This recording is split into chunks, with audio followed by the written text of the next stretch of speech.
تو آپ کیونکہ جیت رہے ہوتے ہیں آپ کہتے ہیں اچھا یار 5 ہی باقی ہیں, آجا میچ تو کھیل. جی سر. وہ بہانے بناتا تھا, کبھی وکٹیں اٹھا کے لے جانے کا, وہ بہانے بناتا تھا, کبھی میں بلہ لے کے گھر جا رہا ہوں, میں نے میچ کھیلنا ہی نہیں ہے, وہ ہارنے سے بچ رہا ہوتا تھا.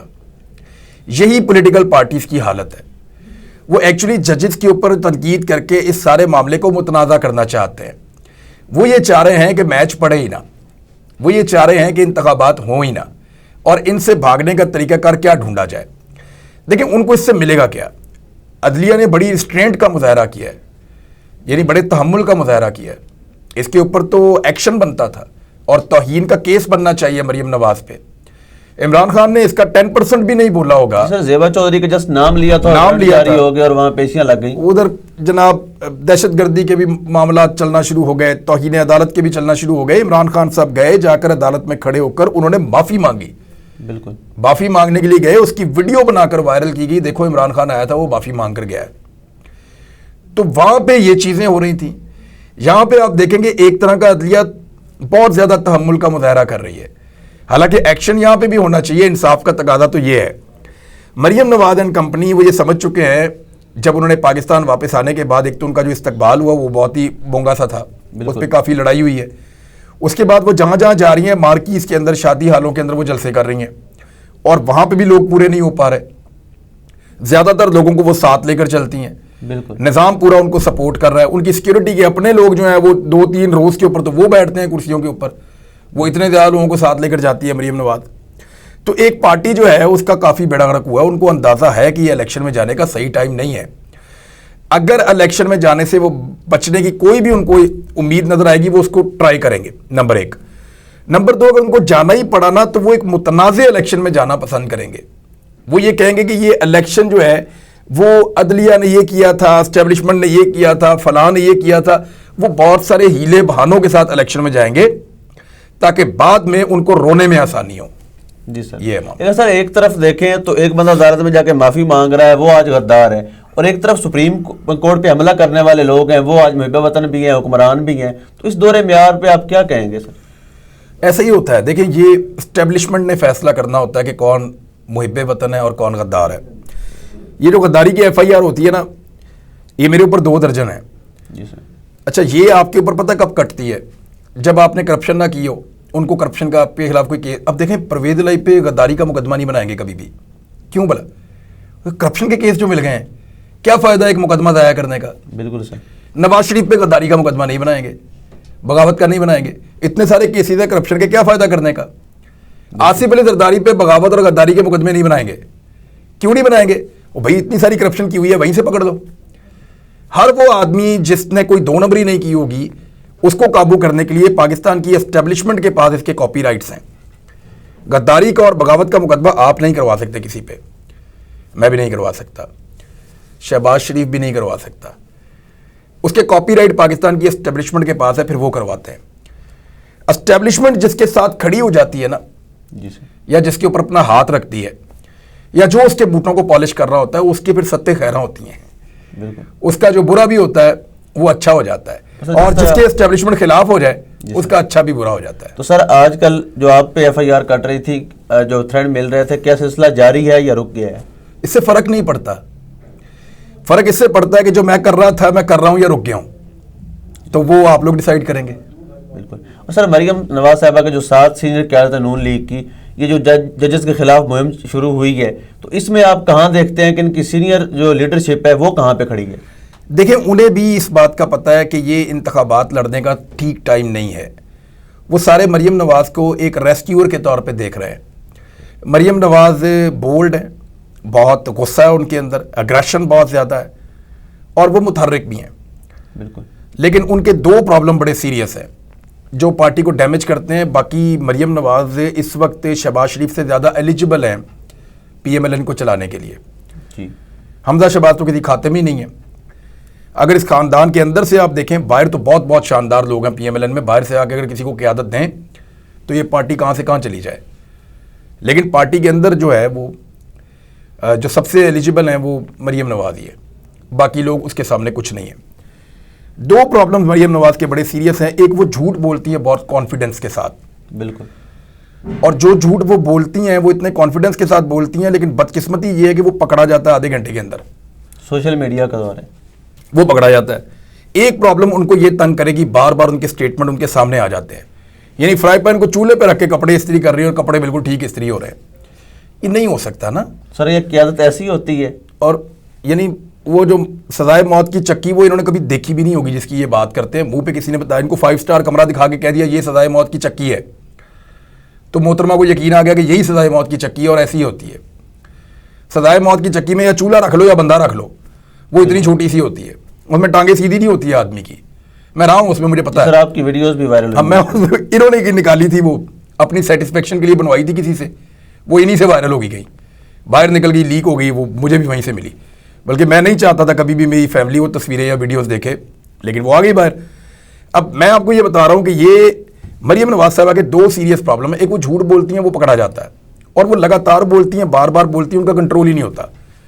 دوسرا, مریم نواز کا غصہ اور بدلہ لینے کی جو ایک خواہش ہے وہ پی ایم ایل این کو بہت بری طرح جو ہے وہ تباہ کرے. یہ 2 چیزیں اگر ان میں سے وہ کسی طرح نکال سکیں یا کنٹرول کر سکیں, اور یہ ہیبچول ہوتی ہیں, یہ بچپن سے عادت آپ کی بنتی ہے, اگر ان 2 چیزوں پہ وہ کسی طرح کنٹرول کر لیں تو شاید وہ پی ایم ایل این کے لیے ایک بہتر لیڈر ہوں.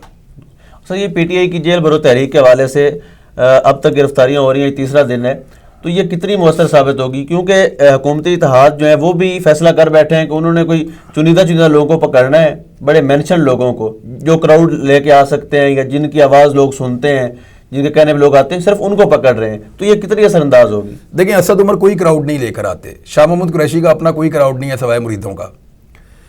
پی ٹی آئی واحد پولیٹیکل پارٹی ہے جس کا کراؤڈ جو ہے وہ بغیر لیڈرز کے نکلتا ہے. ایک آدمی کے لیے وہ کہتا ہے آ جاؤ, لوگ آ جاتے ہیں, نہ بسیں دینی پڑتی ہیں, نہ کھانا دینا پڑتا ہے. تو اس سے فرق نہیں پڑے گا, یہ اسٹریٹجی غلط ہے. دوسرا, عمران خان صاحب نا, انہوں نے کسی نہ کسی بہانے یا کسی نہ کسی طریقے سے, ہے تو پولیٹیشین ہے نا, اپنی پارٹی کو متحرک رکھنا ہے. اپنی ٹانگ بچھا خراب ہے, گھر بیٹھے ہوئے ہیں, خود باہر نکلنے کے قابل نہیں ہے اس وقت, لیکن اپنی پارٹی کو متحرک رکھنا ہے.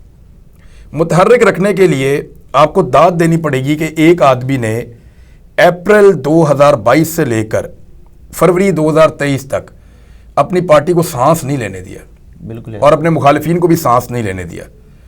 وہ آدمی 3-3.5 مہینے سے گھر میں ہے, لیکن باقیوں کو بیٹھنے نہیں دے رہا. کوئی نہ کوئی ایکٹیویٹی, کوئی نہ کوئی چیز وہ رکھتا ہے, اور ہائی پچ کے اوپر اپنی پالیٹکس کو لے جا کے انگیجمنٹ بڑھاتا رہتا ہے. یہ چیز ان کو الیکشن میں ڈیلیور کرے گی. جیل بھرو تحریک ایک ایسا آئیڈیا ہے جس کو عمران خان صاحب کوئی 15 دن تک ڈریگ کر کے لے جا سکتے ہیں. اس بیچ میں اگر انہیں الیکشن مل جاتے ہیں تو 15 دن کے بعد وہ خود سڑک پہ آ جائیں گے. بالکل, جس وقت عمران خان صاحب خود باہر نکلیں گے تو سچویشن بدل جائے گی دوبارہ سے. تو یہ 15 دن کیسے گزارنے تھے, میرے خیال میں اٹس اے گڈ آئیڈیا. وہ اس کو پولیٹیکل گین کے لیے استعمال کر رہے ہیں. تھوڑا کارکنوں کا, گرفتاریوں کا اور ان چیزوں کا خوف بھی کم ہو رہا ہے. ایکچولی یہ ایک طرح کی ٹریننگ ہے الیکشن میں جانے کے لیے. اور سر, اگر جس طرح نامعلوم مقامات پر مختلف شہروں میں شفٹ کر رہے ہیں, قیادت کو بھی, کارکنان کو بھی, اگر ان پہ ٹارچر کیا جاتا ہے تو کہیں یہ جیل بھرو تحریک سے ضمانت و تحریک میں تو نہیں کنورٹ ہو جائے گی؟ نہیں تو ضمانتیں اتنی جلدی کیا ہے ضمانتیں کروانے کی؟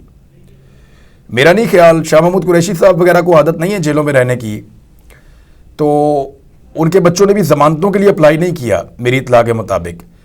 لیکن وہ پریشان ہیں اپنے والد کو لے کر کے, ان کو دوائی, ان کو کھانا, ان سے ملاقات, یہ چیزیں. تو ابھی اگر گرفتاری دی ہے اور والنٹرلی دی ہے, خود جا کر گرفتاری دی ہے جیل بھرو تحریک میں, تو میرے خیال میں برداشت کرنا چاہیے. اور گرفتاری سے پہلے ان کو آئیڈیا ہونا چاہیے تھا کہ یہ گرفتاری اتنی آسان نہیں ہوگی, یہاں پہ اس کے کانسیکوینسز ہوں گے. تو برداشت کریں, مہینہ, ایک 15 دن مہینہ ہی میرے خیال میں ہوگا میکسیمم.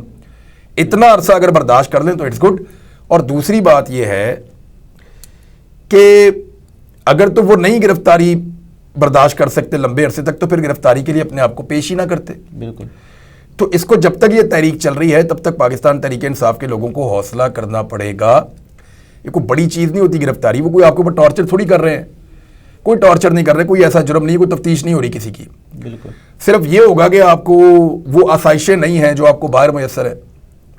آگے بعد آپ کو موبائل فون نہیں ہے, آپ کے پاس آپ کا ٹیلی ویژن نہیں ہے, آپ کے پاس آپ کا جو ہے وہ بیڈ اس طرح کا نہیں ہے, آپ کا روم اس طرح کا نہیں ہے, آپ کے پاس سب سے بڑی چیز جو ہوتی ہے وہ آزادی ہوتی ہے کہ آپ ملیں کسی کو, آئیں جائیں. وہ سارا کچھ نہیں ہے. لیکن جب آپ نے آزادی حاصل کر دی ہو تو اس کے لیے قید کاٹنی پڑتی ہے. تو کر لیں. اور سر پاکستان تحریک انصاف نے جس طرح پی ٹی آئی اپنا چودھری پرویز الہی صاحب ضم ہوئے ہیں اپنی جماعت انہوں نے پی ٹی آئی میں, تو سر اس سے ایک تو یہ کہ پی ٹی آئی کو اس سے کیا فائدہ ہوگا, اور سیکنڈ یہ کہ یہ چونکہ ہمیشہ سے اسٹیبلشمنٹ کے کھلاڑی سمجھے جاتے ہیں تو کیا یہ پی ٹی آئی کو ڈیمیج نہیں کریں گے؟ بہت بری طرح کریں گے. چودھری پرویز الہی از اسٹیبلشمنٹ اینڈ اسٹیٹس کو. چودھری پرویز الہی جو ہے وہ نظام کا حصہ ہے اور وہ خود اسٹیٹس کو ہے. چودھری پرویز الہی, چودھری مونس الہی, ان کے اوپر کرپشن کے کیسز بھی ہیں, سنگین کرپشن کے الزامات بھی ہیں, اور یہ بات نہ صرف میں جانتا ہوں, پاکستان کی اسٹیبلشمنٹ جانتی ہے, پاکستان کی پولیٹیکل پارٹیز جانتی ہیں. میرے خیال میں عمران خان صاحب کو بھی اس بات کا پتہ ہے. تو اس پتہ ہونے کے باوجود انہوں نے یہ اپنے پاؤں پہ کلاڑی کیوں ماری ہے سر؟ آئی تھنک ان کے پاس ایک اتحادی بچہ ہے, وہ اس کو بھی کھونا نہیں چاہتے. اور جہاں تک صدر بنانے کی بات ہے, اگر پرویز الہی کو عمران خان صاحب نے صدر اناؤنس کر دیا پاکستان تحریک انصاف کا مرکزی, تو پاکستان تحریک انصاف اس پاپولیرٹی کی ویو میں ووٹ تو لے لے گی, لیکن یہی دفعہ ان کو ووٹ ملیں گے. اس کے بعد پرویز الہی صاحب اس پارٹی کو کہاں پہنچائیں گے وہ ہم سب کو آئیڈیا ہے. بالکل. اور سر ایک پاکستان میں ایک دھندا آڈیو لیکس کا ہے, اور جس کی آڈیو لیک کرتے ہیں وہ پہلے سے زیادہ مشہور ہو جاتا ہے, اس پر کیا کمنٹ کریں گے آپ؟ دیکھیں, وہ کیمرے والی سرکار جو ہے وہ بڑی پاپولر ہے اور انہوں نے بڑا کام دکھایا ہے. بلکہ یار میں حیران ہو گیا کہ پاکستان کا ایک سابق آرمی چیف یہ کلیم کر رہا ہے کہ میں پاکستان کے سابق وزیر اعظم کی خفیہ طور پہ ویڈیوز ریکارڈ کرتا تھا اور اس کا میں نے اپنے D G I S I کو بھی نہیں بتایا تھا. نہ ہم نے دنیا میں کبھی ایسا سنا, نہ کبھی ایسا دیکھا, نہ کبھی کسی نے ایسا کلیم کیا. میں تو حیران ہوں. مجھے لگتا ہے کہ اس کے اوپر تحقیقات ان کے اپنے ادارے کے اندر ہونی چاہیے کہ انہوں نے یہ کیوں کیا. یہ ایک حلف سے, اپنے حلف سے خلاف ورزی کا معاملہ ہے. جی سر. تو سی سی پی او لاہور جو سابقہ غلام محمد ڈوگر صاحب, ان کے حوالے سے سپریم کورٹ حکم دے چکی ہے کہ وہ اپنے عہدے پر دوبارہ آ جائیں, لیکن پنجاب کی نگران حکومت ان کو دوبارہ بحال نہیں کر رہی, تو کیا یہ توہین عدالت نہیں ہے, یا اس پر آپ کیا؟ نگران حکومت کی کوئی اوقات نہیں ہے. نہ نگران حکومت نے پہلے ان کو ہٹایا تھا, نہ نگران حکومت اب ان کو لا سکتی ہے. سی سی پی او غلام محمود ڈوگر کا جو معاملہ ہے وہ اسٹیبلشمنٹ کے ساتھ ہے. اسٹیبلشمنٹ کے لوگ کچھ وجوہات سے ان سے خائف ہیں. ان کے کچھ مطالبات تھے جو غلام محمود ڈوگر نے پورے نہیں کیے. غلام محمود ڈوگر کو بار بار متنبہ کیا گیا, بار بار خبردار کیا گیا, لیکن انہوں نے مطالبات ماننے سے انکار کیا. اسٹیبلشمنٹ نے اب یہ فیصلہ کر لیا ہے کہ یہ آدمی ہماری بات نہیں مان رہا, اس کو ہم واپس نہیں آنے دیں گے. اگر یہ واپس آ گیا تو باقی آفیسرز کو بھی یہ حوصلہ پیدا ہو جائے گا کہ اسٹیبلشمنٹ کی بات اگر آپ نہیں مانتے تو بھی آپ نوکری کر سکتے ہیں. تو وہ اپنا بھرم قائم رکھنے کے لیے, اپنا دبدبہ بنائے رکھنے کے لیے ہر حد تک کوشش کر رہے ہیں کہ یہ سی سی پی او لاہور واپس نہ آئے. یعنی یہاں پر بھی ایک انا کی جنگ جاری ہے. انا کی نہیں, ان کی ضرورت کی ہے. دیکھیں, پاکستان کی اسٹیبلشمنٹ کے بہت بڑے کارپوریٹ انٹرسٹ ہیں پاکستان میں, وہ بہت سارا پاکستان کو نچوڑتے ہیں. تو ان کو یہ پتہ ہے کہ اگر سسٹم ان کی بات ماننا کم کر دے یا بات ماننا بند کر دے اور قانون اور آئین کے مطابق چلنا شروع ہو جائے تو ان کے وہ جو بہت بڑے بڑے مفادات ہیں, کارپوریٹ انٹرسٹ ہیں ان کے, وہ ڈیمیج ہو جائیں گے. جی تھینک یو سو مچ. بہت شکریہ آپ کا. اب تک کے لیے اتنا ہی. اپنے میزبان کو دیجیے اجازت. اللہ نگہبان.